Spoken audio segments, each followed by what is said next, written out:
One of the breakout stars of the White Lotus thought Saturday Night Live went too far with its send-up of her in a sketch, calling it mean and unfunny. Here's what went down. The sketch, titled The White Lotus, included a straight-up mocking of White Lotus character Chelsea, played by English actress Aimee Wood. SNL cast member Sarah Sherman portrayed her with a fake set of buck teeth and an apparent lack of knowledge of dental hygiene. You all right? What's that? Oh, look, a monkey! Wood reacted in a series of Instagram posts. In addition to calling the sketch mean and unfunny, the 31-year-old actress added that she wouldn't have minded a different approach to parodying her. After all, that's what SNL is all about. But she said there must be a cleverer, more nuanced, less cheap way. Wood later said she got thousands of replies in support of her statements, and that someone from SNL apologized to her, though she didn't specify who. Wood's sister Emily, who is a makeup artist, also offered support in her own Instagram story. She wrote, "The admiration I have for this woman is nuts, beyond comprehension." One comment that Wood singled out in her Instagram stories noted that everyone else in the sketch was a parody of a political figure, but not Chelsea for some reason. The parody swapped out President Donald Trump, played by James Austin Johnson, for troubled North Carolina businessman Tim Ratliff, the character played by Jason Isaacs in The White Lotus. Chloe Fineman's Melania Trump stood in for Parker Posey's very memorable Victoria Ratliff.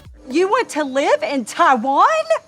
The sketch included portrayals of lots of other MAGA faithful as well, including Health and Human Services Secretary Robert F. Kennedy Jr., played by the episode's host, John Hamm. RFK Jr. replaced Walton Goggins' character from the original series, Rick Hatchett, whose girlfriend is Chelsea. But the SNL writers seemingly chose not to make the HHS secretary's companion a send-up of his real-life wife, actress Cheryl Hines. Instead, it looked to just be making fun of Wood's portrayal of Chelsea and her appearance.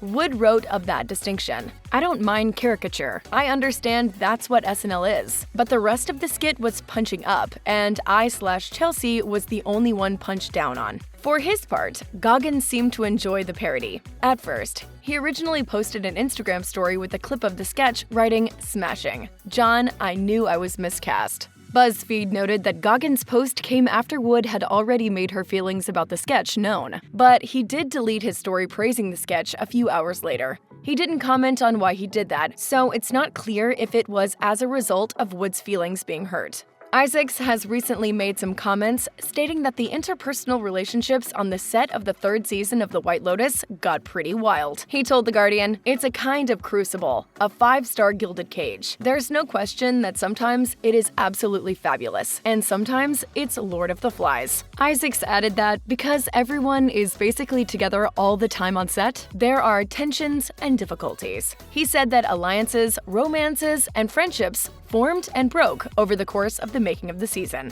Comments like that have some fans wondering about whether Goggins and Wood are actually friends. How long can you go without looking at your phone? Why are you laughing at that? Goggins posted an Instagram tribute to Wood, with whom he spent a lot of time on screen throughout the season, after the season finale aired. But keen observers have also noticed that they don't follow each other on the platform.